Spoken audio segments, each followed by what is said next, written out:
Okay, നിങ്ങളെല്ലാവരും ആ PDF എടുത്താൽ മതി. ഒരു ഗ്രൂപ്പിൽ ഷെയർ ഏജസ് എന്ന് പറഞ്ഞ PDF ഉണ്ടാവും, അത് എടുത്താൽ മതി. അപ്പോൾ നമുക്കറിയാം ഫസ്റ്റ് പീരീഡ് ഏതായിരുന്നു? ഓൾഡ് ഇംഗ്ലീഷ് പീരീഡ് എന്നറിയപ്പെടുന്ന, അല്ലെങ്കിൽ ആംഗ്ലോ സാക്സൺ ഏജ് എന്നറിയപ്പെടുന്ന ഒരു പീരീഡ് ആയിരുന്നു. ഒരു പ്രാവശ്യം ചോദിച്ച ക്വസ്റ്റ്യൻ ആയിരുന്നു. Old English period is also known as എന്താണ്? Anglo Saxon age. എന്തുകൊണ്ടാണ് ആംഗ്ലോ സാക്സൺ ഏജ് അല്ലെങ്കിൽ ആംഗ്ലോ സാക്സൺ പീരീഡ് എന്ന് വിളിക്കാനുള്ള കാരണം അറിയോ? ആർക്കെങ്കിലും അറിയോ?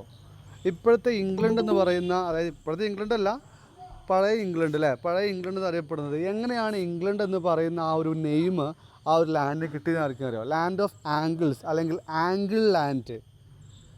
ആംഗിൾ എന്ന് പറഞ്ഞാൽ എന്താണ്? ആംഗ്ലോ എന്ന് പറയുന്ന ഒരു വിഭാഗം ജനങ്ങൾ ജീവിച്ചിരുന്ന ഏരിയ ആണെന്ത്? എന്ത്? ബ്രിട്ടൻ. ഇപ്പോഴത്തെ ബ്രിട്ടൻ അല്ലെങ്കിൽ UK എന്ന് പറയുന്ന ഒരു പ്രദേശം. അവിടെ ഏറ്റവും ആദ്യ കാലത്ത് ഉണ്ടായിരുന്ന ആൾക്കാരെന്ന് പറയുന്നത് സാക്സൺസ് എന്ന് പറയും. സാക്സൺസ് ആയിരുന്നു അവിടെ ആദ്യം ഉണ്ടായിരുന്നത്. അവിടേക്ക് കുറച്ച് ആളുകളൊക്കെ മിഷനറീസും കുറച്ച് ആൾക്കാരൊക്കെ അവരെ ഇൻവൈഡ് ചെയ്തിട്ടും ഒക്കെ ചെയ്ത് വരുമ്പോഴാണ് അവിടെ ആംഗിൾസ് എന്ന് പറയുന്ന വേറെ ഗ്രൂപ്പിൻ്റെ കൂടി പ്രസൻസ് ഉണ്ടാവുന്നത്. അങ്ങനെയാണ് എന്ത് ചെയ്തത്? ആംഗ്ലോ സാക്സൺ ഏജ് എന്ന് ആ ഒരു ഏജ് നമ്മൾ അറിയപ്പെടുന്നത് അതുകൊണ്ടാണ് കേട്ടോ. അപ്പോൾ ആ ഒരു ഏജ് എന്ന് പറയുന്നത് അറൗണ്ട് 450 BC ടു 1066 BC വരെയാണ് അതിൻ്റെ ഒരു കാലഘട്ടം എന്ന് പറയുന്നത്. അതിൽ കീ ഫീച്ചേഴ്സ് എന്തൊക്കെയായിരുന്നു? Literature was written in old English and was primarily oral. It included heroic poetry, religious works and epic tales. ആ സമയത്ത് കാര്യമായിട്ടുണ്ടായിരുന്നതായിരുന്നു റിലീജിയസ് ആയിട്ടുള്ള കാര്യങ്ങളൊക്കെ ആഡ് ചെയ്തിട്ടുണ്ടായിരുന്നത്. അതുപോലെ തന്നെ ഓറലായിരുന്നു ആ സമയത്തുണ്ടായിരുന്ന പോയട്രി. അല്ലാണ്ട് റിട്ടൺ പോയട്രി കുറവായിരുന്നു. കാരണം എന്താ വെച്ചാൽ നമുക്ക് കിട്ടിയ റിട്ടൺ വർക്കുകൾ വളരെ കുറവാണ്. നമുക്ക് ബിയോവൂൾഫ്, കുറച്ചൊരു കേഡ്മെൻറ്റ് ബിയോവൂൾഫ്, അല്ലെങ്കിൽ കുറച്ച് വർക്ക്സ് മാത്രമേ നമുക്ക് എന്തിട്ടുള്ളൂ, നമുക്ക് കിട്ടിയിട്ടുള്ളൂ, നമുക്ക് എവിഡൻസ് ആയിട്ട് കിട്ടിയിട്ടുള്ളൂ. അങ്ങനെ അതിലേക്ക് അറിയാം important works ബിയോവൂൾഫ്, the wanderer and സീഫെയറർ. ഇത്രയാണ് ഇമ്പോർട്ടൻറ്റ് വർക്ക്സ് എന്ന് പറഞ്ഞ ആ സമയത്തുണ്ടായിരുന്നത്. അപ്പോൾ നമുക്ക് ഈ ഒരു വർക്ക്സിൻ്റെ ഒരു മാനുസ്ക്രിപ്റ്റ് മാത്രമേ നമ്മൾ കയ്യിലുള്ളൂ. വേറെ ഒറ്റ വർക്കിൻ്റെ മാനുസ്ക്രിപ്റ്റോ അല്ലെങ്കിൽ എവിഡൻസ് ഒന്നും നമ്മൾ കയ്യിലില്ല. അതുകൊണ്ടാണ് ആ സമയത്തുണ്ടായിരുന്ന വർക്കുകളൊക്കെ ഓറലായിട്ടാണ് ആ സമയത്തുണ്ടായിരുന്ന വർക്കുകളൊക്കെ എന്ത് ചെയ്തിട്ട് ട്രാൻസ്ഫോം ചെയ്തെന്നാണ് പറയുന്നത് കേട്ടോ. അത്രയേ ഉള്ളൂ അതിൽ കാര്യമായിട്ട് വരുന്ന വർക്ക്. ഈ ഒരു ഏരിയയിൽ നിന്ന് അങ്ങനെ ക്വസ്റ്റ്യൻസ് കണ്ട് വരാൻ ആ ഒരൊറ്റ പ്രാവശ്യം ഒരൊറ്റ ക്വസ്റ്റ്യൻ ചോദിച്ചിട്ടുള്ളൂ. Anglo Saxon age old English period also known as എന്ന് പറഞ്ഞ ഒറ്റ ക്വസ്റ്റ്യൻ മാത്രമേ ഈ ഏരിയയിൽ നിന്ന് കണ്ടുവന്നിട്ടുള്ളൂ. രണ്ടാമത്തെ ഏജ് നോക്കാം, മിഡിൽ ഇംഗ്ലീഷ് പീരീഡ് 1066 മുതൽ 1500 വരെ. 1066 ഒരു ഫേമസ് വാർ വന്നിട്ടുണ്ട്. ഒരു വാർ, ആ ഒരു വാർ കാരണമാണ് ആ ഒരു ഇത് വരുന്നത്, പീരീഡ് തമ്മിലുള്ളൊരു ഡിഫറൻസ് വരുന്നത്. ആർക്കെങ്കിലും അറിയോ? ആ വാറിൻ്റെ പേരെന്താ? എങ്ങനെ? യെസ്, നോർമൻ കോൺക്വസ്റ്റ് അല്ലേ. ആരാണ് ഇവരെ ഇൻവൈഡ് ചെയ്ത ആരാ? നോർമൻ കോൺക്വസ്റ്റ് ഒരു സീരീസ് ഓഫ് വാറുകളാണ്. ഒരുപാട് വാറുകളുണ്ട് ആ സമയത്ത്. അപ്പോൾ ഇതിൽ ആരാരെ കോൺകർ ചെയ്യുന്നത് ആരാ?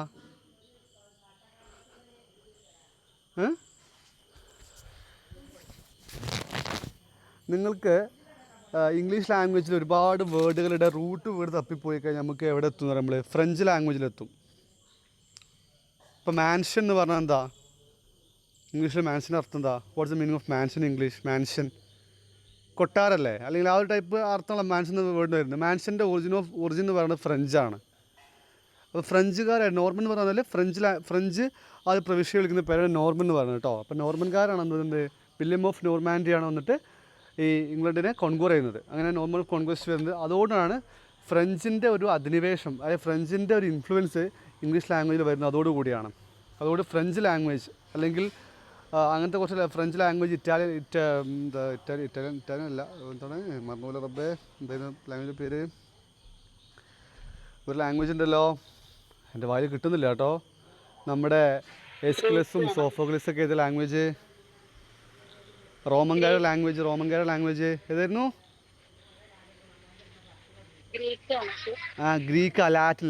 ഗ്രീക്കും ലാറ്റിനും. ഗ്രീക്ക്, ലാറ്റിന്, ഫ്രഞ്ച് ഇതായിരുന്നു അന്ന് അരിസ്റ്റോക്രാറ്റിക് പീപ്പിൾസ് അല്ലെങ്കിൽ നോബിൾ പീപ്പിൾസ് അല്ലെങ്കിൽ ലോഡ്സ് ഉപയോഗിച്ച ലാംഗ്വേജ്. ഇംഗ്ലീഷ് എന്തായിരുന്നു ആ സമയത്ത്? ലോ ക്ലാസ് പീപ്പിൾസ് അല്ലെങ്കിൽ ഏറ്റവും ലോ ക്ലാസ് പീപ്പിൾസ് ഉപയോഗിച്ചിരുന്ന ലാംഗ്വേജ് ആയിരുന്നു എന്ത്? ഇംഗ്ലീഷ് എന്ന് പറയുന്നത്. ആ സമയത്താണ് Joffrey Chaucer he wrote in English. അതുകൊണ്ടാണ് ഫാദർ ഓഫ് ഇംഗ്ലീഷ് ലിറ്ററേച്ചർ വിളിക്കാൻ കാരണം എന്തുകൊണ്ടാണ്? കാരണം he knows that English is A language of local people. Any how he wrote in that dialect. East Midland ഡയലക്റ്റിലാണ് ആൾ എന്ത് ചെയ്യുന്നത്? അയാളുടെ വർക്കുകൾ മൊത്തം എഴുതിയിട്ടുണ്ടായിരുന്നു കേട്ടോ. ആ സമയത്ത് ഓരോ ഡയലക്റ്റുകളുണ്ടായിരുന്നു. ഈസ്റ്റ്, മിഡ്ലാൻഡ്, വെസ്റ്റേൺ ഡയലക്റ്റ്, ഇങ്ങനെ ഒരുപാട് ഡയലക്റ്റുകളുണ്ടായിരുന്നു ആ സമയത്ത്. അതൊക്കെ നിങ്ങൾക്ക് ഡീറ്റെയിൽ ഞാൻ പറഞ്ഞു തരും. അപ്പോൾ ഒന്നും പേടിക്കണം. അപ്പോൾ ജസ്റ്റ് ഒരു ഔട്ട്ലൈൻ മാത്രം പറഞ്ഞു പോകുന്നതാണ് എൻ്റെ ക്ലാസ്സിൻ്റെ ഒരു ഉദ്ദേശം. അപ്പോൾ കീ ഫീച്ചേഴ്സ് നോക്കാം. The language evolves into Middle English after the Norman conquest. Religious അതിന് കൊടുത്തിട്ടുണ്ട് അല്ലേ. Religious, chivalric and allegorical literature dominated എന്താണ് alongside country love poetry. Important works: The Canterbury Tales by Geoffrey Chaucer, Sir Gawain and the Green Knight, പിന്നെ pairs Plowman by William Langland. ഈ pairs Plowman ചോദിച്ചിട്ട് ഒരു പ്രാവശ്യം ചോദിച്ചിട്ടുണ്ട് കേട്ടോ. അതൊക്കെ നിങ്ങൾക്ക് ആ സമയത്തിന് പറഞ്ഞു തരുന്നുണ്ട്, പേടിക്കണ്ട. Important works: the Canterbury Tales by Geoffrey Chaucer, Sir Gawain and the Green Knight, William Langland. ആ സംഭവം നോട്ടബിൾ ഓതേഴ്സ് ജോഫ്രി ചോസറാണ്, വില്യം ലാംഗ്ലാൻഡുമാണ് ഇതിൽ മെയിൻ പോയറ്റ്സിൽ കേട്ടോ. മിഡിൽ ഇംഗ്ലീഷ് പീരീഡിലെ മെയിൻ ഫേമസ് പോയറ്റ് അല്ലെങ്കിൽ മെയിൻ പോയറ്റ്സ് എന്ന് പറയുന്നത് ഒന്ന് വില്യം ലാംഗ്ലാൻഡും അതുപോലെ തന്നെ ഒന്ന് ജോഫ്രി ചോസറുമാണ്. ഇവരുടെ രണ്ട് പേരുടെയും വർക്കിൽ ജോഫ്രി ചോസർ കുറച്ച് ഇമ്പോർട്ടൻ്റ് ആണ്, വില്യം ലാംഗ്ലാൻഡ് അത്ര ഇമ്പോർട്ടൻ്റ് അല്ല, നല്ല ലിസ്റ്റ് നോക്കി പോകുന്ന ആൾ തന്നെയാണ്. അടുത്ത് വരാം റെനേസൻസ് പീരീഡ്. റെനേസൻസ് പീരീഡ് എന്ന് പറഞ്ഞ സമയത്ത് അതിന് മുന്നേ, റെനേസൻസ് പീരീഡിന് മുന്നേ എന്തായിരുന്നു, all ice R on the religious things, അതായത് റിലീജിയസ് മാറ്റേഴ്സിനായിരുന്നു ആ സമയത്ത് ഭയങ്കരമായിട്ട് ഇമ്പോർട്ടൻ്റ് കൊടുത്തത്. റിലീജിയൻ എന്ത് പറയുന്നു അതായിരുന്നു അവരുടെ മെയിൻ. ക്രിസ്ത്യാനിറ്റി എന്ത് പറയുന്നു അതായിരുന്നു അവരുടെ main idea of living. Christianity വേണ്ടാറോ ചെയ്യില്ല, അങ്ങനെ സിസ്റ്റമായിരുന്നു ആ സമയത്ത്. അവിടെ മനുഷ്യന് ഒരിക്കലും ഒരു വിലയില്ലായിരുന്നു. റിലീജിയൻ എന്ത് പറയുന്നു അതിനനുസരിച്ചായിരുന്നു അവിടെ ക്ലാസ് സിസ്റ്റം ഒക്കെ ഉണ്ടായിരുന്നു ആ സമയത്തായിരുന്നു. അതായത് ലോ ക്ലാസ് പീപ്പിൾസ് അത്രയും സപ്രസ്ഡ് ആയിട്ട് അത്രയും റസ്റ്റ് ചെയ്യുന്ന അവരുടെ ലൈഫ്. അതിനുശേഷം റിനൈസൻസ് വരുന്നതോട് കൂടി ഹ്യൂമാനിസം, അതായത് മനുഷ്യത്വം അല്ലെങ്കിൽ മനുഷ്യനും ഒരു വിലയുണ്ട് എന്നുള്ളൊരു സിസ്റ്റം വരുന്നത് ആ ഒരു ടൈമിലേക്ക്, ആ ഒരു ടൈം എത്തിയപ്പോഴാണ് ആ ഒരു കോൺസെപ്റ്റ് വരുന്ന ഈ ഒരു ടൈമിലാണ്. പിന്നെ അത് കഴിഞ്ഞിട്ട് റെനേസൻസിന് സബ് പീരീഡ്സ്, റെനേസൻസ് ഒരു കുറച്ചധികം സമയം കേട്ടോ, 1500-1660 വരെയാണ് ആ ഒരു സമയം, ഒരു റെനേസൻസ് പീരീഡ്. ഈ സമയത്ത് തന്നെയാണ് ഇത് ഒരുപാട് സബ് പീരീഡുകൾ വരുന്നുണ്ട്. സബ് പീരീഡ്സ് ഏതൊക്കെയാണ്? എലിസബത്തിന് ഏജ് വരുന്ന ഈ സമയത്ത് 1558 to 1603 എലിസബത്തിന് age. Queen Elizabeth is known as also, Elizabeth വേറെ പേരും കൂടെ അറിയപ്പെടുന്നുണ്ട്. എന്താണ് ക്വീൻ എലിസബത്തിൻ്റെ വേറെ പേര് ആർക്കും അറിയാമോ? കേട്ടിട്ട് പ്രീവിയസ് ക്വസ്റ്റ്യൻ ആകെ നിങ്ങൾ ആലോചിച്ച സിമ്പിൾ ക്വസ്റ്റ്യൻ തോന്നും നമുക്ക്. ആർക്കും അറിയാമോ? ക്വീൻ എലിസബത്തിൻ്റെ ഒരു നിക്ക് നെയിം ഉണ്ട്, ആർക്കും അറിയില്ലേ? ഷി ഹാസൻ മാരിഡ് എനിവൺ അല്ലേ? എന്താണ് കേട്ടില്ല. അതല്ലേ വിർജിൻ ക്വീൻ എന്ന പേരും കൊണ്ട് കേട്ടോ. അതായത് ഒരു വിർജിൻ ആയിരുന്നു അതായത് she hasn't married anyone.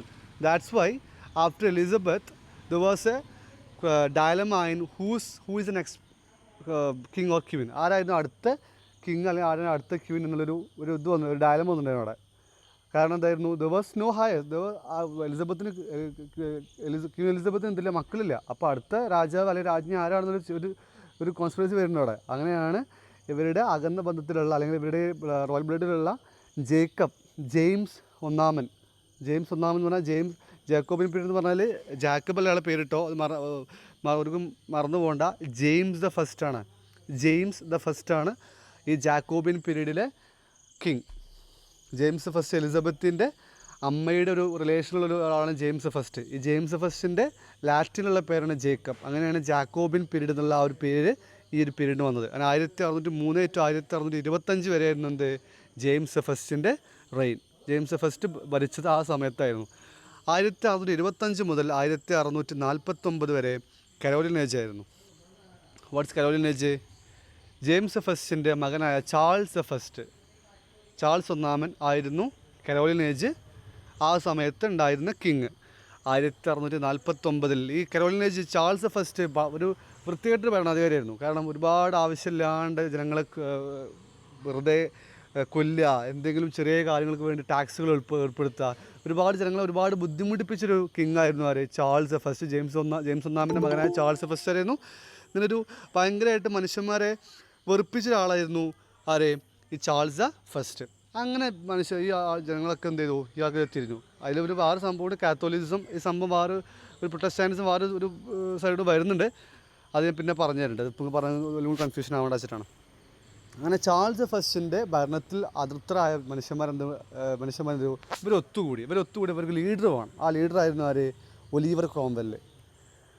Oliver Cromwell ആരായിരുന്നു? ഹി വാസ് എ മെയിൻ പ്യൂരിറ്റാൻ, ഭയങ്കര പ്യൂരിറ്റാനിസം കീപ്പ് ഒരു ആളായിരുന്നു ഒലിവർ ക്രോംവെൽ എന്ന് പറയുന്ന ആ ഒരാൾ. അങ്ങനെ ഒലിവർ ക്രോംവെൽ എന്ത് ചെയ്തു? ചാൾസ് ഫസ്റ്റിനെ വധിച്ചു, അയാളെ കൊന്നിട്ട് എന്ത് ചെയ്തു? ചാൾസ് ഫസ്റ്റിന് പകരം ആ രാജാവായി, ഒലിവർ ക്രോംവെൽ രാജാവായി. അങ്ങനെ ചാൾസ് സെക്കൻഡ് എങ്ങോട്ട് ഓടിപ്പോയി? ഫ്രാൻസിലേക്ക് ഓടിപ്പോയി. ഫ്രാൻസിൽ എന്ത് ചെയ്തു? അഭയം പ്രാപിച്ചു. പിന്നെ അവിടുന്ന് ചാൾസ് സെക്കൻഡ് ആ അഭയം പ്രാപിച്ച് അവിടുന്ന് ചാൾസ് സെക്കൻഡ് ഫ്രാൻസ് ഭരണാധികാരിയുടെ ഒരു ഹെൽപ്പോട് കൂടി പിന്നെ തിരിച്ചു വരികയാണ് തൻ്റെ മൊണാർക്കി, തൻ്റെ രാജ്യം വീണ്ടെടുക്കാൻ. അതിന് വിളിക്കുന്ന പേരാണെന്ത്? The age, restoration age. 1960-കളിലാണ് എന്ത് അയാൾ ചാൾസ് സെക്കൻഡ് തൻ്റെ ഭരണം പിടിച്ചെടുക്കുന്നത്. ആരിൽ നിന്നും? ഒലിവർ ക്രോംവെലിനെ കൊന്നിട്ട് ആ ഭരണം പിടിച്ചെടുക്കുന്ന ആ സമയത്താണ്. ഒരു ഐഡിയ ഇട്ടില്ല നിങ്ങൾക്കിപ്പോൾ? അപ്പോൾ ഈ എലിസബത്തിൻ ഏജും ജാക്കോബിൻ പീരീഡും അതുപോലെ കരോലിൻ ഏജും അതുപോലെ തന്നെ കോമൺവെൽത്ത് പീരീഡൊക്കെ വരുന്ന ഏത് കാലഘട്ടങ്ങളാണ്? റിനേസൻസ് പീരീഡ് എന്ന് പറയുന്ന ആ ഒരു ഏജിൻ്റെ ഇടയ്ക്കാണ് ഈ പറഞ്ഞ എല്ലാ സബ് പീരീഡും വരുന്നത് കേട്ടോ. അതൊക്കെ ഓർത്തുകൾ മറന്നു പോകരുത്. പിന്നെ key features: rebirth of classical ideas on humanism, focusing on art, science and literature. It was a time of significant drama and poetry. ഈ സമയത്താണ്, എലിസബത്ത് പീരീഡിൻ്റെ സമയത്താണ് ഡ്രാമകൾക്കും ഒരുപാട് തിയേറ്ററുകളൊക്കെ ഓപ്പൺ ആവുന്നു. ഒരുപാട് തിയേറ്ററിന് ഒരു ബ്രിട്ടനിൽ ഒന്നായിട്ട് ഒരുപാട് തിയേറ്റേഴ്സ് ഓപ്പൺ ആവുന്നുണ്ട് ആ സമയത്ത്. ഒരുപാട് റൈറ്റേഴ്സും ഒരുപാട് ഷേക്സ്പിയർ പോലുള്ള അതുപോലെ തന്നെ ഇയാൾ ക്രിസ്റ്റഫർ മാർലോ, ഒരുപാട് ആളുകളുടെ ഡ്രാമാസുകളൊക്കെ പ്ലേ ചെയ്യാൻ ഒരുപാട് തിയേറ്റേഴ്സ് ഓപ്പൺ ചെയ്തിട്ടുണ്ട് ഈ ഒരു സമയങ്ങളിൽ. ഒരുപാട് അതുപോലെ ലിറ്ററേച്ചർ അത്രയും ഫ്ലറിഷ് ചെയ്യുന്ന ഒരു കാലഘട്ടം കൂടിയാണ് ഈ റിനേസൻസ് പീരീഡ് എന്ന് പറയുന്ന ഈ ഒരു കാലഘട്ടം. അങ്ങനെ ഇവരെന്ത് ചെയ്തു? എല്ലാം സെറ്റായി പോകുന്നു. അപ്പോൾ ഇമ്പോർട്ടൻറ്റ് വർക്ക്സ് എന്തൊക്കെയാണ്? Hamlet, Macbeth, William Shakespeare, the Faerie Queene by Edmund Spenser, Duchess of Malfi by John Webster, അതുപോലെ ക്രിസ്റ്റഫർ മാർലോയുടെ ഡോക്ടർ ഫോസ്റ്റേഴ്സ്, ഇങ്ങനെ ഒരുപാട് വർക്കുകൾ വരുന്നത് ഈ ഒരു സമയങ്ങളിലാണ്. അങ്ങനെ പെട്ടെന്നാണ് എന്ത് ചെയ്യുന്നത്? ഈ കോമൺവെൽത്ത് പീരീഡ് അല്ലെങ്കിൽ പ്യൂരിറ്റൻ ഏജ്, ഒലിവർ ക്രോംവെൽ അണ്ടറിൽ കോമൺവെൽത്ത് പീരീഡ് അല്ലെങ്കിൽ ഒരു പ്യൂരിറ്റൻ ഏജ് എന്ന് പറഞ്ഞ സിസ്റ്റം വരുന്നത്. ആ സമയമായപ്പോഴും ക്രിസ്ത്യാനിറ്റിയിൽ എന്ത് ചെയ്യാൻ പാടില്ല? ആരും പ്ലേ കാണാൻ പാടില്ല. അതോടെ എന്ത് ചെയ്തു? ഇയാളെ എല്ലാ തിയേറ്ററും തീ വെച്ച് നശിപ്പിച്ചു. ഒരൊറ്റ തിയേറ്ററും ഈ ലോകത്ത് വേണ്ട, ആർട്സ് എന്ന് പറയുന്ന സാധനം ഒരാൾക്കും വേണ്ട. ഓൺലി റിലീജിയസ് പ്ലേയും അങ്ങനത്തെ ആൾ മാത്രം മതി. ഒരാളും സിനിമയും കാണേണ്ട, ഒരാൾ പ്ലേയും കാണേണ്ട, ഒരാൾ പാട്ട് ചെയ്തിട്ടുണ്ട്, അങ്ങനെയൊന്നും വേണ്ട. എന്ത് ചെയ്തു? എല്ലാം അബാൻഡൻ ചെയ്തു. ഒറ്റയടിക്കും കൊണ്ട് എല്ലാം അങ്ങോട്ട് അബാൻഡൻ ചെയ്തു കേട്ടോ. എല്ലാ തിയേറ്റർ മൊത്തം കത്തിക്കുകയാണ് ചെയ്തത്. ഒന്നും ബാക്കിയൊക്കെ എല്ലാം കത്തിച്ച് കളഞ്ഞു. അതിനുശേഷമാണ് restoration age, marked by the restoration of monarchy Charles II. This period features a rise of satire, comedy of manners. അങ്ങനെ ഈ സമയത്താണ് ചാൾസ് സെക്കൻഡ് വീണ്ടും അധികാരം ഏറ്റെടുക്കുന്നത് അല്ലേ. അധികാരം ഏറ്റെടുത്തോടെ ഇയാൾ എന്ത് ചെയ്തു? തൻ്റെ അച്ഛൻ കൊണ്ടുവന്നിരുന്ന എല്ലാ സംഭവങ്ങളും ഇയാൾ തിരിച്ചു കൊണ്ടുവന്നു. ഇയാളുടെയും ഭരണം അത്ര നല്ല ഭരണം നല്ലായിരുന്നു, പക്ഷെ എന്നാലും വലിയ ഒരു പ്രശ്നം ഭരണമുള്ള ഇതൊന്നുമില്ലായിരുന്നു. പക്ഷേ അത്ര നല്ല ഭരണം എന്ന് നമുക്ക് പറയാൻ പറ്റില്ല ഇയാളുടെ സമയത്തും. എന്നാൽ കൂടെ കുഴപ്പമില്ലാത്തൊരു ഭരണം കാഴ്ചവെച്ച വ്യക്തിയായിരുന്നു ചാൾസ് സെക്കൻഡ്. ഇയാൾ അതിനുശേഷം എല്ലാ തിയേറ്റേഴ്സും റീഓപ്പൺ ചെയ്തു, എല്ലാ പ്ലേസും കാണിക്കാൻ തുടങ്ങി. അങ്ങനെ ഈ സമയത്താണ് ആ ഒരു ക്ലാസ് സ്ട്രക്ചർ എന്ന് പറയുന്ന ആ ഒരു അത്രയും ഒരു പീക്ക് എത്തി നിൽക്കുന്നത്. ആ സമയത്താണ് കോമഡി ഓഫ് മാനേഴ്സ് എന്ന് പറയുന്ന ഒരു കോമഡി ഓഫ് മാനേഴ്സ് എന്ന് പറയുന്ന ജാനർ ആദ്യമായിട്ട് ലിറ്ററേച്ചറിൽ ഉടലെടുക്കുന്നത്. What is the comedy of manners? എന്താണ് കോമഡി ഓഫ് മാനേഴ്സ് എന്ന് പറഞ്ഞ സാധനം? എന്താ? കേട്ടൻ്റെ ഒരു ഇഷ്ട ഏരിയയാണ് കോമഡി ഓഫ് മാനേഴ്സ്. ഓൾമോസ്റ്റ് എല്ലാ ഒരു 2 എക്സാം കഴിയുമ്പോൾ ഇങ്ങനെ ഒരു ആൾട്ടർനേറ്റ് ചോദിക്കുന്ന ക്വസ്റ്റ്യനാണ്. ഇതിൽ ഒന്നേ എക്സാമ്പിൾ തരും കോമഡി ഓഫ് മാനേഴ്സിൻ്റെ, അല്ലെങ്കിൽ കോമഡി ഓഫ് മാനേഴ്സ് എഴുതിയ ആൾക്കാർ 4 ഏതെങ്കിലും റൈറ്റേഴ്സും തരും. അതിന് ചൂസ് ചെയ്യാനുണ്ടാവും. നമ്മൾ ക്വസ്റ്റിനെ ചോദിക്കാറുണ്ട്, what is the meaning of comedy of manners? അല്ലെങ്കിൽ കോമഡി ഓഫ് മാനേഴ്സ് ഒരു എക്സാമ്പിൾ ആർക്കും പറയാൻ കഴിയുമോ? നിങ്ങൾ ഷെരിഡൻ്റെ ഒരു വർക്ക് പഠിച്ചിട്ടുണ്ടോ? സ്കൂൾ ഫോർ സ്കാൻഡൽ പഠിച്ചിട്ടുണ്ടോ? സ്കൂൾ ഫോർ സ്കാൻഡൽ അല്ലോ, അയ്യോ മാറിപ്പോയി. റിച്ചാർഡ് ബ്രിൻസ്ലി ഷെരിഡൻ്റെ വർക്ക്, ആ വർക്ക് തന്നെയാണത്. ആ വർക്ക് ഉണ്ടല്ലോ ഷെരിഡൻ അല്ലേ. സ്കൂൾ ഫോർ സ്കാൻഡലാണോ അതോ സ്കൂൾ ഓഫ് സ്കാൻഡലാണോ? ഒറ്റ മിനിറ്റ്, അങ്ങനെ ആർക്കും അറിയില്ല.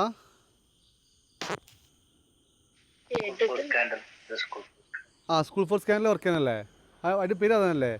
ഇത് പെട്ടെന്നൊരു റിലേ പോയി. അങ്ങനത്തെ ആ വർക്കിന് പേര് അതാണല്ലേ, സ്കൂൾ ഫോർ സ്കാൻഡൽ, ഷെരിഡൻ്റെ വർക്ക്. അതിലെന്താ പറയുന്നത്? അതിൽ അവർ ക്ലാസ് സ്ട്രക്ചറിനെ അല്ലെങ്കിൽ സൊസൈറ്റിയെ മോക്ക് ചെയ്യാണ് അല്ലേ. അതായത് സൊസൈറ്റിയിലുള്ള ഒരുപാട് കൺവെൻഷൻസ് ഉണ്ട്. അതായത് അങ്ങനെ ആയിരിക്കണം ഇങ്ങനെ ആയിരിക്കണം, ഒരുപാട് കൺവെൻഷൻസ് വരുന്നുണ്ട് ഈ നമ്മുടെ സൊസൈറ്റിയിൽ. ആ സൊസൈറ്റിയെ കൺവെൻഷൻസ് മൂവ് ചെയ്തുകൊണ്ട് അവതരിപ്പിക്കുന്നൊരു വർക്കാണ് എന്ത്, ആ ഒരു സ്കൂൾ ഫോർ സ്കാൻ എന്ന് പറഞ്ഞ വർക്ക്. അതുപോലെ തന്നെ ഇമ്പോർട്ടൻസ് ഓഫ് ബീയിങ് ഏണസ്റ്റ് എന്ന് വർക്ക് ഉണ്ടാവും. നിങ്ങൾ പഠിച്ചിട്ടുണ്ടോ? ഇമ്പോർട്ടൻസ് ഓഫ് ബീയിങ് ഏണസ്റ്റ് ആരുടെ വർക്കാ? ആരുടെ വർക്കാ?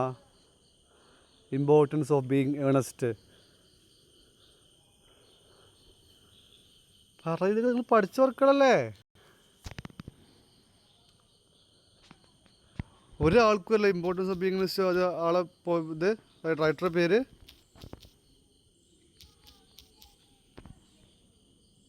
Oscar Wilde. Oscar Wilde. ഇത്രയല്ലേ ഉള്ളൂ? ഓക്കെ, ഓസ്കാർ വൈൽഡിൻ്റെ വർക്കാണ് എന്ത്, ഇമ്പോർട്ടൻസ് ഓഫ് ബീയിങ് ഏണസ്റ്റ് എന്ന് പറയുന്ന ആ ഒരു വർക്ക്. അതിൽ പറയണത് എന്താ, it's an example of comedy of manners. അതായത് ഏണസ്റ്റ് എന്ന് പറയുന്ന ഒരു നെയിം, ഒരു പേരിനാണ് അവിടെ പ്രാധാന്യം, അല്ലാതെ മനുഷ്യൻ്റെ ക്വാളിറ്റീസ് ഒന്നും പ്രത്യേകതല്ല. നിൻ്റെ പേര് ഏണസ്റ്റ് ആണ്, അങ്ങനെ ഞാൻ വിവാഹം കഴിക്കും, അതാണ് അതിലുള്ളൊരു ഒരു ഇത് വരുന്നത്. അവർക്ക് മൊത്തം പറഞ്ഞ ടൈമില്ലാക്ക പിന്നെ ഡിസ്കസ് ചെയ്യും കേട്ടോ. അവർക്ക് അതിൽ ഡിസ്കഷൻ വരുന്ന വർക്കുകൾ തന്നെയാണ്. അപ്പോൾ അങ്ങനെ ഒരു കോമഡി ഓഫ് മാനേഴ്സ് എന്ന് പറയുന്ന ആ ഒരു ജാൻഡർ ഉടലെടുക്കുന്നത് എപ്പോഴാണ്? ഈ റെസ്റ്റോറേഷൻ ഏജ് ആ ഒരു സമയത്താണ് കേട്ടോ. പിന്നെ വരുന്നത് 18th സെഞ്ച്വറി. 18th സെഞ്ച്വറിൻ്റെ സമയത്ത് ഏതോ sub periods Augustan age of sensibility, Augustan age വരുന്നു. പിന്നെ ഏജ് ഓഫ് സെൻസിബിലിറ്റി വരുന്നുണ്ട്. Focus on reason, logic and order, satire was prevalent, important works, Gulliver's Travels by Jonathan Swift. ഈ സമയത്തൊക്കെയാണ് നമ്മൾ ഇതൊക്കെ വരുന്നത് കേട്ടോ. ഈ അലക്സാണ്ടർ പോപ്പിൻ്റെ work, Samuel Charleson, Henry Fielding, Samuel Johnson, Laurence Sterne, ഇവരുടെയൊക്കെ വർക്ക് വരുന്നത് ഈ ഒരു സമയത്താണ്. അത് കഴിഞ്ഞാൽ അടുത്താണ് എന്ത്, റൊമാൻറ്റിക് പീരീഡ്. അതായത് ഈ ഒരു സമയത്ത് നോവലുകൾക്കൊരു ഇമ്പോർട്ടൻ്റ് വരുന്ന സമയമാണ് ഓഗസ്റ്റൻ ഏജ് അല്ലെങ്കിൽ ഏജ് ഓഫ് സെൻസിബിലിറ്റി എന്ന് പറയുന്നത് കേട്ടോ. ഈ ഒരു സമയത്ത് എന്ത് വരുന്നത്, നമുക്ക് ഈ നോവലുകൾ അതുപോലെ ഇതിനൊക്കെ ഒരു ഇമ്പോർട്ടൻസ് വരുന്ന സമയമാണ് ഏജ് ഓഫ് സെൻസിബിലിറ്റി അല്ലെങ്കിൽ ഓഗസ്റ്റൻ ഏജ് എന്ന് പറയുന്ന ആ ഒരു ഏജിൽ. ഈ അടുത്തതിലേക്ക് പോകാം, റൊമാൻറ്റിക് പീരീഡ്. ഏറ്റവും ഇമ്പോർട്ടൻറ്റ് പീരീഡാണ് റൊമാൻറ്റിക് പീരീഡ്. കേട്ടറ്റിനെ വെച്ച് നോക്കുക മാത്രമല്ല, നമ്മുടെ ലിറ്ററേച്ചർ പഠിക്കുന്ന ഓരോ കുട്ടികൾക്കും ഏറ്റവും ഇഷ്ടപ്പെട്ട അല്ലെങ്കിൽ ഏറ്റവും പഠിക്കാൻ താല്പര്യമുള്ള ഒരു ഏരിയയാണ് റൊമാൻറ്റിക് പീരീഡ് അല്ലേ? നല്ല രസമാണ് ഇവരുടെ വർക്കുകളൊക്കെ പഠിക്കാൻ. നല്ല വായിക്കും, നല്ല നമുക്ക് നമ്മളങ്ങ് അതിൽ ഇരുന്ന് പോവും അല്ലേ? നമ്മൾ ഒരു വർക്ക് വായിച്ചു തുടങ്ങിയാൽ പിന്നെ നമുക്ക് നിർത്താൻ തോന്നില്ല, അങ്ങ് അമ്മത് വർക്കുകൾ. കാരണം ഈ റൊമാൻറ്റിക് റൈറ്റേഴ്സ് ഇത് ഓൾമോസ്റ്റ് എല്ലാ വർക്കും, ഇപ്പോൾ നോവലാണെങ്കിൽ ശരി, സ്റ്റോറിയാണെങ്കിൽ ശരി, ഡ്രാമയാണെങ്കിൽ ശരി, പോയമാണെങ്കിൽ ശരി, എന്താണെങ്കിലും നമുക്കിങ്ങനെ വായിച്ചിരുന്ന് പോവും അല്ലേ? അപ്പോൾ നമുക്ക് നോക്കാം, what is the meaning of romantic period. Romantic period പ്രത്യേകം എന്തായിരുന്നു? It was started in 1798. What is the speciality of the date 1798? അതിൻ്റെ സ്പെഷ്യാലിറ്റി എന്താ? What is speciality of 1798? എന്താണ്? അപ്പോൾ നിങ്ങൾക്ക് കഴിഞ്ഞ ക്ലാസ്സിൽ പറഞ്ഞ മക്കളെ, എന്താ what is speciality of 1798? Publication of എന്താണ് മക്കളെ? പബ്ലിക്കേഷൻ ഓഫ് ലിറിക്കൽ ബലാഡ്സ് അല്ലേ? ലിറിക്കൽ ബലാഡ്സിൻ്റെ പബ്ലിക്കേഷനാണ്. ഒക്കെ കേട്ടിട്ട് പ്രീവിയസ് ക്വസ്റ്റ്യൻ ആണ് കേട്ടോ, ഒന്നും മറന്നു പോകണ്ട, ഒക്കെ ഓർത്ത് വെച്ചോളി.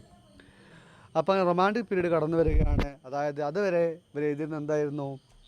റേഷണാലിസം അല്ലെങ്കിൽ ലോജിക്ക് അല്ലെങ്കിൽ സയൻസ്, മാത്സിനെ കുറിച്ച് അവർ മൊത്തം പോയിംസ് അല്ലെങ്കിൽ they are not focused on the nature, they are not focused on the imagination, they are not focused about the beauty of the nature and beauty of the world അല്ലേ? അതൊരു എന്തിട്ടായിരുന്നു?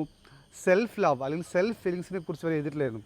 But one poet or a group of poet started thinking about that personality, personal feelings, imagination, beauty of world.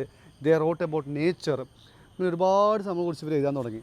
അപ്പോൾ ഒരു പുതിയൊരു literature genre രൂപപ്പെട്ടു. അതിനെ വിളിക്കുന്ന പേരെന്ത്?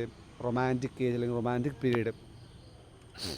അപ്പോൾ ഞാൻ കുറച്ച് മുന്നേ പഠിപ്പിച്ച ഒരു കോളേജ് പഠിച്ച സമയത്ത് ഒരു കുട്ടി ചോദിച്ചത്, സാറേ റൊമാൻറ്റിക് പീരീഡ് എന്ന് പറഞ്ഞാൽ ആ കാലത്തിലെ പോയറ്റ്സ് മൊത്തം പരസ്പരം പ്രണയിച്ചിരുന്നു എന്നൊരു കുട്ടി ചോദിച്ചിട്ടുണ്ടായിരുന്നു. അപ്പോൾ ഈ റൊമാൻസ് എന്ന് പറഞ്ഞാൽ ആരും മീനിങ് മാത്രമല്ല ഉള്ളതെന്ന് ഓർത്ത് വെക്കാം കേട്ടോ. ഇവിടെ റൊമാൻറ്റിക് പീരീഡ് അതല്ല സംഭവം. പിന്നെ important works, lyrical ballads by William Wordsworth and S T Coleridge, പിന്നെ Frankenstein by Mary Shelley, Pride and Prejudice by Jane Austen. Jane Austen ഒരുപാട് വർക്കുകൾ വരുന്ന ഈ സമയത്താണ്. ജെയിൻ ഓസ്റ്റനൊക്കെ കേട്ടിട്ടൊരു ഫേമസ് ഏരിയ തന്നെയാണ് ജെയിൻ ഓസ്റ്റനൊക്കെ. പിന്നെ അടുത്ത് വരുന്നത് ബാക്കിയൊക്കെ നമ്മൾ ജസ്റ്റ് നോക്കി പോവാം. അപ്പോൾ നിങ്ങൾ ജസ്റ്റ് വായിച്ചു നിങ്ങൾക്ക് പിടുത്തം കിട്ടും കേട്ടോ. അതിനുശേഷം വരുന്നതാണ് വിക്ടോറിയൻ പീരീഡ്. വിക്ടോറിയൻ പീരീഡിൻ്റെ ഒരു എമർജൻസി വരെയുള്ള കാരണം എന്താ? It start in 1837. 1837 ഈ ഒരു വിക്ടോറിയൻ ഏജിലേക്കുള്ള ഒരു ട്രാൻസിഷൻ വരുന്ന അപ്പോഴാണ്. എന്തായിരുന്നു വിക്ടോറിയൻ ഏജ്, അല്ലെങ്കിൽ അതിൻ്റെ ഒരു ഇമ്പോർട്ടൻസ് എന്താ, അല്ലെങ്കിൽ അതിൻ്റെ ഒരു തീം എന്തായിരുന്നു, അല്ലെങ്കിൽ അതിനൊരു ഫീച്ചർ എന്തായിരുന്നു? ഏത് ലിറ്ററേച്ചർ കുട്ടികളോട് ചോദിച്ചാലും അറിയുന്നൊരു പോയിൻ്റാണ്. അതുകൊണ്ട് കൂടി ചോദിക്കുന്നതാണ്. റൊമാൻറ്റിക് പീരീഡും വിക്ടോറിയൻ പീരീഡും ട്രാൻസിഷൻ എന്താണ്, അതിൻ്റെ ഒരു ടേണിംഗ് പോയിൻ്റ് ഉണ്ടാവും എല്ലാ ഏജുകൾക്കും. ആ ടേണിംഗ് പോയിൻ്റ് എന്താ? In romantic period, the turning point was the publication of lyrical ballads in 1798. So, what is the turning point for the the Victorian period? എന്താ Victorian period turning point? It is also a publication of a book. എന്തായിരുന്നു? ആർക്കെങ്കിലും അറിയോ? Victorian പീരീഡും start ചെയ്യാൻ അറിയില്ല. വേറെ ആർക്കറിയോ? അത്രേ ഉള്ളൂ. It was the publication of Origin of Species by whom? Charles Darwin. എന്തായിരുന്നു അതുവരെ? ആളുടെ വിശ്വാസം എന്തായിരുന്നു? The men or women have the creation of whom? By whom? God, അല്ലേ? ആ സമയം വരെ എല്ലാവരും വിചാരിച്ചത് എന്തായിരുന്നു? മനുഷ്യരെ സൃഷ്ടിച്ചത് ആരാണ്? ദൈവമാണ്.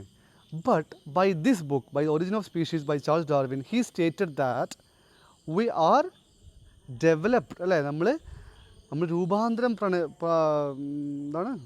പ്രാപിച്ച് വന്നവരാണ്, അല്ലേ? ആദ്യം നമ്മൾ കുരങ്ങന്മാരായിരുന്നു, പിന്നെ നമ്മൾ പതുക്കെ നമ്മൾ ഡെവലപ്മെൻറ്റ് സ്റ്റേജിലൂടെ കടന്നു വന്ന മനുഷ്യന്മാരാകുന്ന ഒരു തിയറി വരുന്നതോടുകൂടി കുറച്ച് ആളുകൾ എന്ത് ചെയ്യാൻ തുടങ്ങി?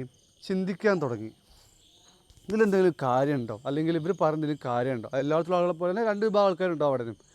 അങ്ങനെ കുറച്ച് ആൾക്കാർ എന്ത് ചെയ്തു?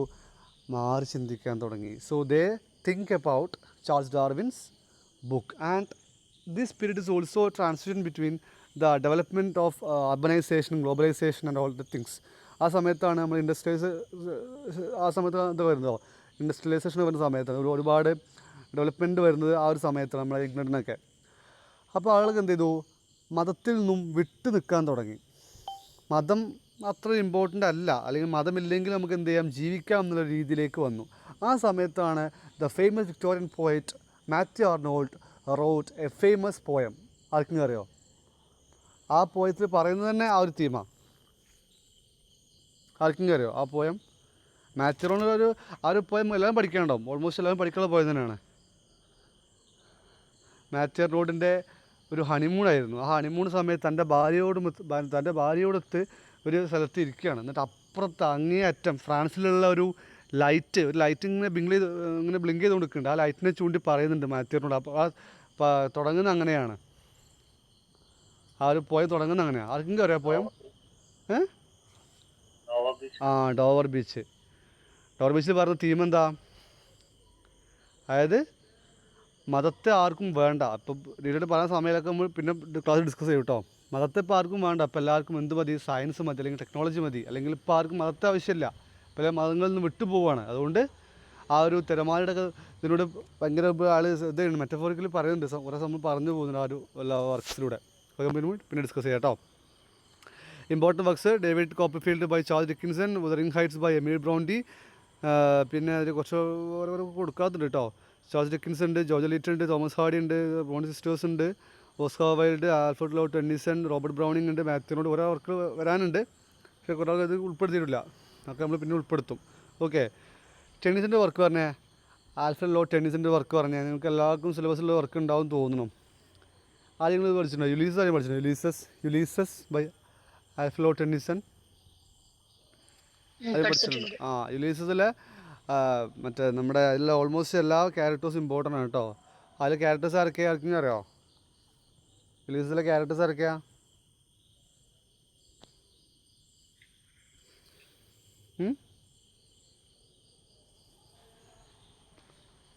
എനിക്ക് ഓർമ്മ കിട്ടുന്നില്ല. അപ്പോൾ നിങ്ങളോട് ചോദിക്കുന്നത് ഞാൻ ജസ്റ്റ് ഒന്ന് റെഫർ ചെയ്യണം, എന്നാലൊക്കെ ഓർമ്മ വരുള്ളൂ. പറമക്കളെ എന്തൊക്കെയാണ്? നിങ്ങൾക്ക് കഴിഞ്ഞ ക്ലാസ് എന്തോ ഒരു ടാസ്ക് തന്നിരുന്നല്ലോ കഴിഞ്ഞ ക്ലാസ്സിൽ, ഓർമ്മയുടെ ആർക്കെങ്കിലും? എന്തോ ഒരു സാധനങ്ങൾ പറഞ്ഞിട്ടുണ്ടായിരുന്നു, ഞാൻ മറന്നുപോയ സാധനം. അതൊന്നും അയച്ചതുമില്ല, അപ്പം എൻ്റെ ഓർമ്മ വിട്ടുപോയി. അപ്പോൾ അടുത്ത ക്ലാസ്സിലെ ടാസ്ക് അതിന് ശേഷം കഴിഞ്ഞ ക്ലാസ്സിൽ പറഞ്ഞിട്ടില്ലായിരുന്നു? ആ ഇല്ല.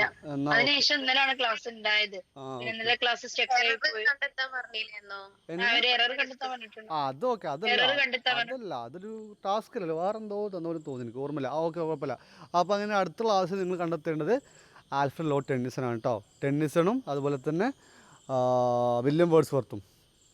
വില്യം വേർഡ്സ്വർത്തും ടെന്നിസണും രണ്ടും ഡിഫറെൻറ്റ് ടൈപ്സ് ഓഫ് ജാൻഡ് പോയിറ്റ്സ് ആണ്. ഒന്ന് വേർഡ്സ്വർത്ത് ഒരുപാട് എഴുതാനുണ്ട്. അപ്പോൾ ഒന്ന് ജസ്റ്റ് ഇമ്പോർട്ടൻറ്റ് പോയിൻറ്റ്സ് മാത്രം നോട്ട് ചെയ്ത് പോവുക. ടെന്നീസിനെ കുറിച്ചും കുറച്ച് നോട്ട് ചെയ്ത് പോവുക. അതിൽ ടെന്നീസിനെ കുറിച്ച് പഠിക്കുന്ന സമയത്ത് യുലീസസ് ഇമ്പോർട്ടൻ്റ്, അതുപോലെ വേർഡ്സ്വർത്തിനെ കുറിച്ച് പഠിക്കുന്ന സമയത്ത് ടിൻറ്റേൺ ആബി എന്ന് പറഞ്ഞ പോയം ഇമ്പോർട്ടൻ്റ് ആണ് കേട്ടോ.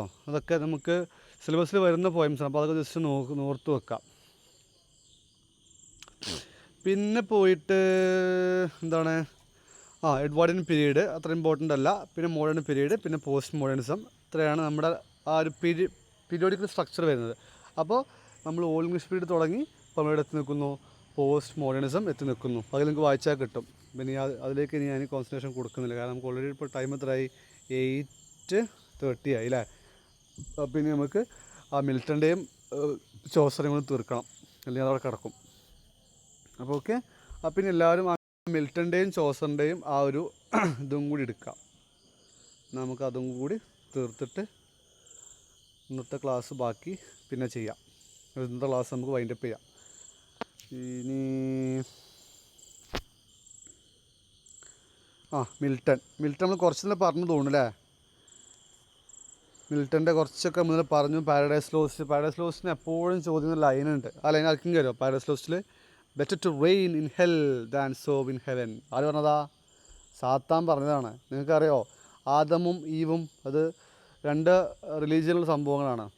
ഒന്ന് ഇസ്ലാമിലെ സാധനം വരുന്നുണ്ട്, ക്രിസ്ത്യാനിറ്റിയിലും ആ ഒരു ടേം വരുന്നുണ്ട്.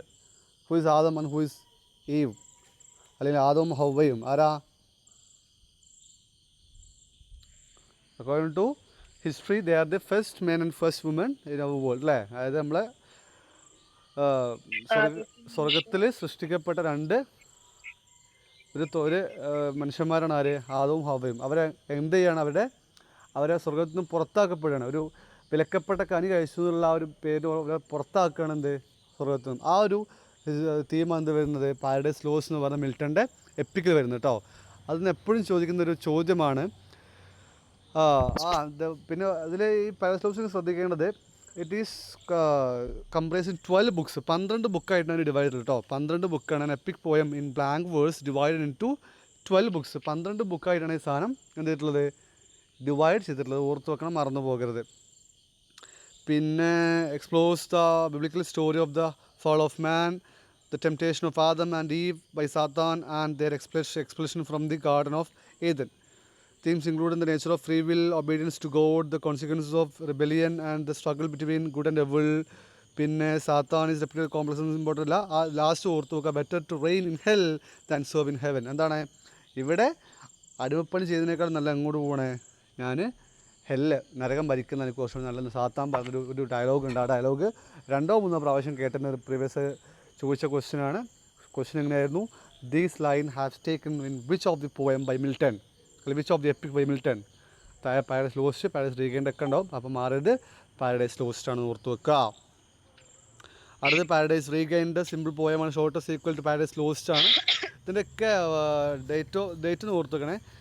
Paradise Lost comes in 1667 and Paradise Regained comes from 1671. And one more thing you have to keep in mind, these famous works by Milton comes after his blindness. അദ്ദേഹത്തിൻ്റെ കാഴ്ചശക്തി നഷ്ടപ്പെട്ടതിന് ശേഷമാണ് അദ്ദേഹത്തിൻ്റെ most of the famous works have been published അല്ലേ. അതിൻ്റെ ഏറ്റവും famous എല്ലാ വർക്കും publish ചെയ്യപ്പോഴാണ് അദ്ദേഹത്തിൻ്റെ കാഴ്ച നഷ്ടപ്പെട്ടതിന് ശേഷമാണ്. പിന്നെ work Lycidas, we know that it's an elegy by whom? Elegy ആരോ മോൺ ചെയ്തിരുന്ന ലിസിഡസ് ഞാൻ പറഞ്ഞായിരുന്നു. ആരോ കഴിഞ്ഞപ്പോൾ എഡ്വാർഡ് കിങ് എന്ന് പറഞ്ഞ അദ്ദേഹത്തിൻ്റെ ഓക്സ്ഫോർഡിലൊരു ഫ്രണ്ടിനെ മോൺ ചെയ്തിരുന്ന ഒരു വർക്കാണ് എന്ത്, it was an example of pastoral elegy അല്ലേ. It was an example of pastoral elegy. Pastoral എലജിയും എന്താ ഞാൻ പറഞ്ഞായിരുന്നല്ലോ ഇല്ലേ? പാസ്റ്ററൽ എലജി പറഞ്ഞതിൻ്റെ ഓർമ്മ ഇല്ലേ? ഒന്ന് പറയാം. What's a pastoral elegy? Elegy പറഞ്ഞത് ആദ്യം. What's meaning of elegy? ഇതൊക്കെ ഇമ്പോർട്ടൻ്റ് ഒക്കെ ഓർത്ത് വെച്ച് മറന്നു പോകണൊക്കെ പ്രീവിയസ് ക്വസ്റ്റിൻ്റെ വിലാപകാവ്യം. വിലാപകാവ്യം. ഞാനീ പറഞ്ഞ ഇമ്പോർട്ടൻ്റ് പറഞ്ഞ സംഭവങ്ങളൊക്കെ ഒന്നീ പ്രീവിയസ് ആയി ചോദിച്ച ക്വസ്റ്റ്യൻസ് ആവും, ഇല്ലെങ്കിൽ ചോദിക്കാൻ ചാൻസുള്ള ക്വസ്റ്റ്യൻസ് ആവും കേട്ടോ. എലജി ഒക്കെ ഇമ്പോർട്ടൻ്റ് ആണ്, കാരണം പാസ്റ്റൽ എലജി ഒക്കെ ഇമ്പോർട്ടൻ്റ് ഒരു പോർഷനാണ്. പിന്നെ elegy is a poem or a verse form that mourns a death of someone or a friend, അല്ലേ? നമുക്ക് വേണ്ടപ്പെട്ട ആരെങ്കിലും ഡെത്തിൽ മൗൺ ചെയ്യുന്നൊരു ഒരു പോയമാണ്, അല്ലെങ്കിൽ ഒരു വേഴ്സ് ഫോമാണ് എന്ത് എലജി എന്ന് പറയുന്നത്. നമ്മൾ ആളുടെ കൂടെ ചിലവഴിച്ച നിമിഷങ്ങളൊക്കെ ഓർത്ത് ചെയ്തൊരു പോയമാണ് എലജി എന്ന് പറയുന്നത്. So what's in a pastoral elegy? ഈ പാസ്റ്റൽ എലജിയിൽ എന്തുണ്ടാവും? The main point is the characters in that pastoral elegy is a shepherdic characters, അതായത് ഒരു ആട്ടിടയന്മാരെ പോലെ ഒരു ക്യാരക്ടേഴ്സ് ആയിരിക്കും ഇതിൽ വരുന്നത്. in this work Lycidas, Milton and Edward king they're appearing as a shepherd, അതായത് അവർ അങ്ങോട്ട് പോകുന്നതും അവർ ഇങ്ങോട്ട് പോകുന്നതൊക്കെ അപ്പോൾ ഒരു കുന്നിൻ ചെരുവും ഒക്കെ വരുന്നൊരു ഒരു തീമാണ് എന്ത് ലിസിഡസ് എന്ന് പറയുന്ന ഈ ഒരു വർക്കിൽ പ്രതിപാദിച്ചിരിക്കുന്നത് കേട്ടോ. പിന്നെ അടുത്ത എയറോപജറ്റിക്ക ഇമ്പോർട്ടൻ്റ് ആണ്. It comes 1644. എയറോപജറ്റിക്ക എന്നുള്ളത് അതിന് പ്രോസ് വർക്കാണ്. He wrote this prose work against speech and expression. ആ സമയത്ത് 1944 ഈ ഒലിവർ ക്രോംവെൽ വരുന്ന സമയത്ത് അവരെന്തുണ്ടായിരുന്നു? They have passed a rule to express our oppositions, അല്ലെങ്കിൽ നമുക്കുള്ള സ്പീച്ചിനും എക്സ്പ്രഷൻസിനുള്ള ഒരു ബാൻ ആ സമയത്ത് ഉണ്ടായിരുന്നു. അപ്പോൾ ഇതിനെതിരെ ഇയാൾ സംസാരിച്ചുകൊണ്ട് ഇതിനെതിരെ ഇയാൾ എഴുതുന്നൊരു വർക്കാണ് എന്ത് എയറോപജറ്റിക്ക എന്ന് പറഞ്ഞാൽ 1644 വരുന്ന ഈ ഒരു വർക്ക് കേട്ടോ. A prose work, it's a free on of the most eloquent defence of free speech and freedom of the press opposing censorship. Okay, അത് സാംസൺ അഗൈൻസ്റ്റ് അത്ര ഇമ്പോർട്ടൻ്റ് അല്ല. ലാസ്റ്റ് വൺ വെരി ഇമ്പോർട്ടൻ്റ് ആണ്. John മിൽട്ടൻ്റെ one of the main poem on his blindness. And once, I think in 2021-20, they have asked a question, what is the sequence name or sequel name of on his blindness? They have given sonnet 16, sonnet 17, sonnet 18, sonnet 19. What's the answer? sonnet 19 ആയിരുന്നു ആ ഇതിൻ്റെ equal name, അല്ലെങ്കിൽ വേറെ name കൊടുത്തത് sonnet 19 എന്ന് വരെയായിരുന്നു ഇത് കൊടുത്തത്, വേറൊരു പേര്. മറന്നുപോയത് കേട്ടോ. And what is the first line of this പോം? ഇപ്പോൾ ഇത് ഫസ്റ്റ് ലൈൻ എന്തായിരുന്നു? അതിന് ജസ്റ്റ് ഒന്ന് വായിച്ചു നോക്കാം. Reflects his personal struggle and inner conflict after he became completely blind by 1652. In this sonnet, Milton grapples with the question of how he can continue to serve God through his poetry and intellect now that he is unable to see. ഇനി ഞാൻ എങ്ങനെയാണ് ദൈവത്തെ പ്രീതിപ്പെടുത്തുക, ഞാൻ എങ്ങനെയാണ് ദൈവത്തെ ആരാധിക്കുന്നത്? Because I don't know how can I write poem, because I am a blind man, so how can I write? അതിന് ദൈവത്തോട് ചോദിക്കുകയാണ്, ഞാൻ ഇനി എങ്ങനെ എഴുതും പറഞ്ഞു ദൈവത്തോട് ചോദിക്കും. So what is first line in this sonnet? ഈ സോണറ്റ് ഫസ്റ്റ് ലൈൻ എന്താ? ആർക്കെങ്കിലും അറിയാമോ? അവിടെ കൊടുത്തിട്ടുണ്ട് ഞാൻ, അല്ലേ? എന്താണ്? When I consider how my light is spent ere half my days in this dark world and wide. അതായത് ഫസ്റ്റ് ലൈൻ, അല്ലേ? ഞാൻ ചോദിക്കുകയാണ് when I consider how my light is spent. ഞാനത് ആലോചിക്കുകയാണ്, ഞാൻ എൻ്റെ എങ്ങനെ ഇതിൽ ലൈറ്റ് എന്ന് പറഞ്ഞാൽ എന്താ? What is the light in this sentence? What is the light in this line? ഒരു ലൈറ്റാണോ ഉദ്ദേശിക്കുന്നത്? He present light as his eyesight, അല്ലേ? അതായത് ഐസൈറ്റ്. ഞാൻ എങ്ങനെയാണ് എൻ്റെ കാഴ്ച ശക്തിയെ, അല്ലെങ്കിൽ ഞാൻ എങ്ങനെയാണ് എൻ്റെ കാഴ്ച ഇത്രയും കാലം ഉപയോഗിച്ചത്? കാരണം V know that he hasn't written only I think he has written only some poems or some works before his blindness. After his blindness he wrote famous works by Milton, അല്ലേ? അതിന് ഐസൈറ്റ് പോയതിന് ശേഷം, ബ്ലൈൻഡിന് ശേഷമാണ് അത് almost എല്ലാ വർക്കുകളും ഇയാൾ publish ചെയ്യപ്പെടുന്നത്. Okay, so what is the last line? And that they also serve who only stand and wait. And it was the American Navy ഒരു ടാഗ് ലൈനും കൂടെയാണ് കൊടുത്ത ലൈൻ കേട്ടോ. They also serve who only stand and wait കേട്ടോ. ഈ ഇതിൽ പറയുന്നത് വെച്ചാൽ ഫസ്റ്റ് 8 ലൈനിൽ ഇങ്ങനെ ഒരുപാട് ക്വസ്റ്റ്യൻ ചോദിക്കണം ദൈവത്തോട്, ഞാൻ എങ്ങനെ ദൈവത്തെ ആരാധിക്കും. ആ ലാസ്റ്റ് ഒരു 6 ലൈൻ ആകുമ്പോൾ, 8 ലൈൻ 9ാമത്തെ ലൈനിലേക്ക് കടക്കുമ്പോൾ ഇയാൾ പറയുന്നുണ്ട്, അതിനുള്ള സൊല്യൂഷൻ ഇയാളെ കണ്ടെത്തുന്നുണ്ട്. ആർക്കേ ദൈവം കൊടുക്കുള്ളൂ? അതായത് നല്ല സമാധാനത്തോട് വെയിറ്റ് ആൾക്ക് എന്ത് ദൈവം കൊടുക്കുള്ളൂ? അദ്ദേഹത്തിൻ്റെ നല്ല നല്ല വരദാനങ്ങൾ കൊടുക്കുള്ളൂ എന്ന് ആര് പറയുന്നുണ്ട്? മിൽട്ടൺ അദ്ദേഹത്തെ ലാസ്റ്റ് ലൈനിൽ പറഞ്ഞു വെക്കുന്നുണ്ട് കേട്ടോ. ഒന്ന് ഓർത്ത് വെക്കുക, മറന്നു പോകണ്ട. ഇതിനടുത്തത് ജോഫ്രി ചോസർ. ചോസറുടെ ലൈഫൊന്നും അത്ര ഇമ്പോർട്ടൻ്റ് അല്ല, അത്ര ചോദിച്ചിട്ടില്ല. ആകെ ഒരൊറ്റ 1-2 ക്വസ്റ്റ്യൻ ചോദിച്ചിട്ടുള്ളൂ. ഹു വാസ് ഹിസ് ഫിലിപ്പ റോയറ്റ് എന്ന് പറഞ്ഞതിൻ്റെ ഒരു വൈഫുണ്ട് അല്ലേ, ഇമാജിൻ ഫാമിലി. ചോസർ മാരീഡ് ഫിലിപ്പ റോയറ്റ്, ഒരു ക്വസ്റ്റ്യൻ ആയിരുന്നു പണ്ട്. അതുപോലെ അദ്ദേഹത്തിൻ്റെ patron, who is his patron, what's in patron എന്ന് പറഞ്ഞാൽ വാട്സ് ഇൻ പേട്രൺ. ആ സമയത്ത് ഒരു സ്പോൺസർ എന്ന് പറയുന്നത്, നമ്മൾ ഇപ്പോഴത്തെ സ്പോൺസർഷിപ്പ് ഉണ്ടല്ലോ, ഇപ്പോൾ ഗൾഫിൽ പോയി നമുക്കൊരു സ്പോൺസർമാരുണ്ടാവുമല്ലോ, അങ്ങനെ ആ സമയത്ത് ഇയാളുടെ ഒരു പേട്രൺ ഉണ്ടായിരുന്നു. അത് ആ ആൾ പേട്രൻ്റെ പേരാക്കിയോ ഓർമ്മയുണ്ടോ? ഒരു പക്ഷേ നിങ്ങൾ കേട്ടിട്ടുണ്ടോ? Because he wrote a work about his patron's wife. പേട്രൻ്റെ വൈഫിനെ കുറിച്ച് ഒരു വർക്ക് ചെയ്തിട്ടുണ്ട് ഇയാൾ. ആരാ ഇയാളുടെ patron? It was John of Gaunt അല്ല, ജോൺ ഓഫ് ഗൗണ്ട് എന്നായിരുന്നു ഇയാളുടെ പേട്രൻ്റെ പേരിട്ടോ. അതൊക്കെ ഈ പോയിൻ്റൊക്കെ ഇതിലുണ്ടാവും. ജസ്റ്റ് നിങ്ങൾക്ക് ആവശ്യമുള്ള മാത്രം എഴുതിയെടുത്താൽ മതി, ബാക്കിയുള്ള എല്ലാം കൂടി എഴുതിയിരിക്കേണ്ട ആവശ്യമില്ല. പിന്നെ his marriage wanted him to work for Lancaster family, he travelled extensively. ഇയാളൊരു വൈൻ മെർച്ചൻ്റെ മോനായിരുന്നു കേട്ടോ. അപ്പോൾ ഇയാൾ ഒരു വെൽത്തി ഫാമിലി വന്ന ഒരാളായിരുന്നു ജോഫ്രി ചോസർ എന്ന് പറഞ്ഞ ഇയാൾ. പിന്നെ മേജർ വർക്ക്സ് കാൻറ്റർബറി ടെയിൽസ്, പിന്നെ ടോയ്ലറ്റ്സ് ആൻഡ് ക്രിസീഡ് ഒരു അത്ര ഇമ്പോർട്ടൻറ്റ് വർക്ക് ജസ്റ്റ് ഒന്ന് ഓർത്ത് വെച്ചാൽ മാത്രം മതി കേട്ടോ. പിന്നെ അടുത്ത work the book of the duchess. ഇതിൽ ബുക്ക് ഓഫ് ഡച്ചസ് ആണ് അദ്ദേഹത്തിൻ്റെ, ജോൺ ഓഫ് ഗൗണ്ടിൻ്റെ വൈഫായിരുന്ന ആയിരുന്നു ബ്ലാഞ്ചി ഓഫ് ലാങ്കസ്റ്റർ എന്ന് പറയുന്ന ലേഡി. ആ ലേഡി മരിച്ചു, അതായത് ജോൺ ഓഫ് ഗൗണ്ട് ഭാര്യ മരിച്ചു. ആ ലേഡിയെ ഇതേതോടെ എലജി ഫോമിൽ ചെയ്തൊരു വർക്കാണ് ബുക്ക് ഓഫ് ഡച്ചസ് എന്ന് പറഞ്ഞാൽ ഈ ഒരു വർക്ക്. പിന്നെ house of fame, parliament of fouls. ഇത്രയേ ഉള്ളൂ അദ്ദേഹത്തിൻ്റെ ഒരു മെയിൻ വർക്ക് എന്ന് പറയണമെങ്കിൽ. പക്ഷേ ഇതൊന്നും അല്ല അദ്ദേഹത്തിൻ്റെ വർക്കുകൾ. ഇദ്ദേഹത്തെക്കുറിച്ച് ഡീറ്റെയിൽ ആയിട്ട് നമ്മൾ ഡിസ്കസ് ചെയ്ത് പോകുന്നുണ്ട് വരുന്ന ക്ലാസ്സുകളിൽ കേട്ടോ. അപ്പോൾ ഇങ്ങനെയാണ് ആ ഒരു സ്ട്രക്ചർ വരുന്നത്. അപ്പോൾ നമ്മളിന്ന് ഡിസ്കസ് ചെയ്ത് എന്തൊക്കെയായിരുന്നു? നമ്മൾ ഓൾമോസ്റ്റ് എല്ലാ ഏജസും ഡിസ്കസ് ചെയ്തു. അതുപോലെ തന്നെ മിൽട്ടനെ നോക്കി, ചോസറെ നോക്കി. ഇനി നമ്മൾ നോക്കാൻ പോകുന്നത് അടുത്ത ക്ലാസ് മുതൽ ഓൾഡ് ഇംഗ്ലീഷ് പീരീഡ് മുതൽ അങ്ങോട്ട് നമ്മൾ സ്റ്റാർട്ട് ചെയ്യാൻ പോകണം. പിന്നെ അതിൻ്റെ ഇടയിൽ കൂടെ ഫോണറ്റിക്സും ക്ലാസ് കയറി വരും കേട്ടോ. ഇനി നമ്മൾ ഇതിൻ്റെ പ്ലാനിങ് അനുസരിച്ച് 10 ക്ലാസ് കൊണ്ട് നമ്മൾ എന്ത് ചെയ്യണം, 10 മാക്സിമം കവർ ചെയ്യും. അതായത് പോയിൻറ്റ്സ് കവർ ചെയ്താൽ ഏജസുകളും അവരുടെ റൈറ്റേഴ്സും അവരുടെ മെയിൻ പോയിൻറ്റ്സുകളൊക്കെ കവർ ചെയ്ത് 10 അല്ലെങ്കിൽ മാക്സിമം 15 ക്ലാസ് കൊണ്ട് നമ്മൾ മാക്സിമം തീർക്കാൻ എൻ്റെ പ്ലാനിങ്. അതിന് ശേഷം പിന്നെ നമുക്ക് ടീച്ചിങ് ഓഫ് ഇംഗ്ലീഷ് ഉണ്ട്. അതായത് നിങ്ങളുടെ BEd സെക്ഷനിൽ പഠിക്കുന്ന ഒരു സെക്ഷനുണ്ട്, എങ്ങനെ നമ്മൾ ഇംഗ്ലീഷ് പഠിപ്പിക്കാത്ത സെക്ഷൻ പഠിക്കുന്നുണ്ട്. അതും നമ്മൾ എന്ത് ചെയ്യും, ക്ലാസ് എടുത്ത് പോകും. അതിന് ശേഷം പിന്നെ ഒരു 15 ക്ലാസ്സുകളോളം അല്ലെങ്കിൽ 20 ക്ലാസ്സുകളോളം എനിക്ക് എന്തിനു വേണം, only for previous question paper discussion, PYQ, അതിനു വേണ്ടി മാത്രം വേണം. I think I need 15 class maximum, 15 minimum class എനിക്ക് വേണം. കാരണം എന്നാലും നമുക്കൊരു ഓൾമോസ്റ്റ് 6-7 ക്വസ്റ്റ്യൻ പേപ്പർ എൻ്റെ കയ്യിലുണ്ട്. അത് മൊത്തം ഡിസ്കസ് ചെയ്യണം. അത് മൊത്തം ഡിസ്കസ് ചെയ്യുക വെച്ചാൽ ഒരു ഡിസ്കഷൻ മാത്രമല്ല, ഒരു ക്വസ്റ്റ്യൻ നമ്മൾ ഡിസ്കസ് സമയത്ത് ആ ക്വസ്റ്റ്യനിൽ വരുന്ന ബാക്കിയുള്ള ഓപ്ഷൻസ് ഉണ്ടല്ലോ, ആ ഓപ്ഷനുമായി ബന്ധപ്പെട്ട് പോയിന്റ് പറഞ്ഞു പോകും. എന്നാൽ മാത്രമേ നിങ്ങൾക്ക് എന്ത് ചെയ്യാൻ പറ്റുള്ളൂ, അതിൽ നിന്നും ഭാവിയിൽ വന്നേക്കാവുന്ന ക്വസ്റ്റ്യൻസ് നിങ്ങൾക്ക് ആൻസർ കിട്ടുള്ളൂ. പിന്നെ നമ്മളിപ്പോൾ ഇന്ന് പറഞ്ഞു പോയത് ഓൺലി ഇംഗ്ലീഷ് ലിറ്ററേച്ചർ മാത്രമാണ്. We have 2 more literature, American literature, African literature and 1 more is there, Indian English literature. അപ്പോൾ നമുക്ക് 2 ഇന്ത്യൻ ലിറ്ററേച്ചർ പഠിക്കാനുണ്ട്, അമേരിക്കൻ ലിറ്ററേച്ചർ പഠിക്കാനുണ്ട്, അതുപോലെ തന്നെ ആഫ്രിക്കൻ ആൻഡ് കനേഡിയൻ ലിറ്ററേച്ചർ പഠിക്കാനുണ്ട്. ഇത്രയാണ് പഠിക്കാനുള്ള ഓൾമോസ്റ്റ് നമ്മൾ കവർ ചെയ്ത് പോയിട്ട് ഒരു ഏരിയകൾ എന്ന് പറഞ്ഞത്.